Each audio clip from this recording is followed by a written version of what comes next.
A physical inventory count is performed to reconcile what is physically on hand to the on-hand quantity in your CenterPoint database.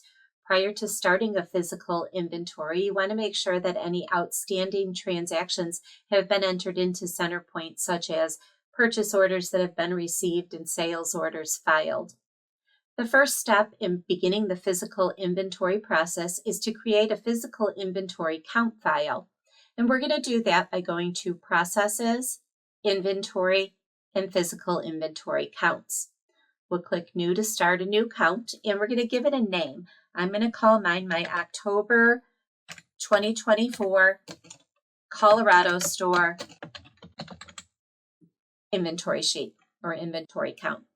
Then we're going to click on the Count List button. The Count List button at the bottom of the screen allows you to filter for which inventory items you want to include in this inventory count if you're not including everything. Since I'm only doing a count for one of my locations, I'm going to filter for the inventory items at that location. So I'm just going to filter for the Colorado store. You could have other things that you want to filter for so that you can break your inventory down into a smaller group. Then I'm going to click Save, and it's going to fill the screen with that inventory count. So it's got all of my inventory items listed and how many I have of each item. It has a place there for me to put in my physical count. And then it has other information about the inventory. The one thing that I would like to see, because all of my bicycles are serialized, is I would like to see a serial number on this grid.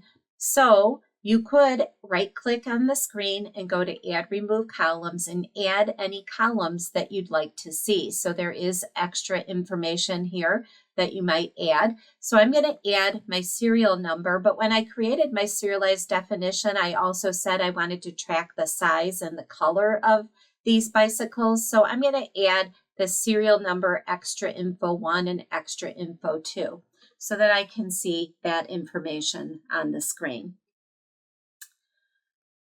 Now what I need to do is save this, and then I'm going to go back in and I'm going to go to the Reports tab, and this is where I can print a count sheet that my employees can physically write down the count of inventory that they go out and count. So I'm going to go to Inventory and to Physical Inventory Count List. And there's two. There's that one, and then there's the one that's by location, which I would only use if I was doing a count that involved more than one inventory location. So the first thing I'm going to filter for is the inventory count itself that I just created. So the physical inventory file that I just created. And I really don't need to filter for anything else. However, if you had a lot of employees that were involved in this count and they were each counting certain groups of this inventory, you might create separate count sheets for them and have only on that list the items that they're counting. I'm going to go ahead and preview this, and we could go ahead and print out this count sheet, and that could be what the employees use to do their physical count. Now, once again, I do have these bicycles on here that are serialized, so I could go and add some columns to give me the serial number and any extra info on that serial number. So I'm going to go ahead and add those columns and click Refresh. And then I would print that out so that it had that extra information on it, helping the employee, oops, I missed the serial number, helping the employees to be able to determine which bicycles they actually have on hand by their serial number. Okay, so I'm going to close out of there. I would print this out though and give it to the employees, and then the employees are going to go ahead and do their physical count. When they're done with their physical count, I'm going to return to that physical inventory file underneath Processes, Inventory, and Physical Inventory Counts, and I'm going to edit it.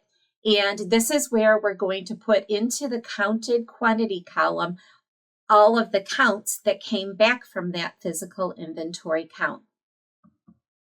So I paused the video and entered in the numbers so you didn't have to wait for that. And you'll notice that in each line or on each line where the count, the physical count was different than the quantity within CenterPoint, that it went ahead and it checked the box to update that when I click the post button. If for some reason you don't want it to update CenterPoint with that change, you could take the check mark out of the update box. I'm going to go ahead and post my changes, and that's going to create a transaction. You're going to give it a date. I'm going to use today's date. And then it does assign a sequence number to it, and you do have the ability to go ahead and put in a memo on that. And then we could go ahead and post those changes. Now, you might want to print out a report showing all of those variances and those adjustments that were made, so we can go back in and edit that physical inventory file and go back to the reports tab, open up the reports, and there's a report there called the physical inventory variance. And if I preview that report, you can see that it shows me what quantity I had on hand, what the actual count was, and then the adjustment that it made to my inventory.